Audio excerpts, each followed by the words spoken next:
আমার দাদা আমাকে কুরকুরে এনে দিয়েছে। যা, এত তাড়াতাড়ি কুরকুরেগুলো শেষ হয়ে গেল। দূর ব্যাং, একটা কুরকুরেতে আমার কিছু হয় নাকি? আরে দাদা তো বৌদিকেও এনে দিয়েছে, চাই বৌদির কাছে চাই। বৌদি, তোমার কুরকুরেটা আমাকে দাও, আমি খাবো। হ্যাঁ কেন? আমার কুরকুরে তোমাকে কেন দেবো? তোমার দাদা তো তোমার জন্য একটা কুরকুরে নিয়ে এসেছে আর আমার জন্য একটা, তাহলে আমারটা তোমাকে কেন দেবো? তোমারটা কই গেল? ওই একটা কুরকুরেতে আমার হয় নাকি? আমার পেটটা কেমন কুরকুরে কুরকুরে করছে। তোমার কুরকুরেটা দাও না বৌদি। তো তোমারটা শেষ করে এসে তুমি আমারটা চাইছো কেন? আমি দেবো না তোমাকে আমার থেকে। দাঁড়াও, মাকে ডাকছি। মা!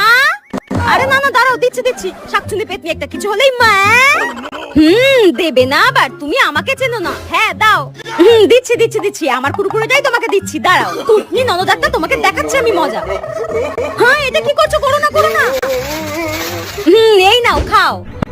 তুমি বৌদি ইচ্ছা করে আমাকে দেবে না বলে চেটে চেটে কুরকুরের মধ্যে ঢুকিয়ে দিলে। দাঁড়াও, আমি মাকে বলছি, তোমাকে আচ্ছা মতো ধোলাই দেবে। মা!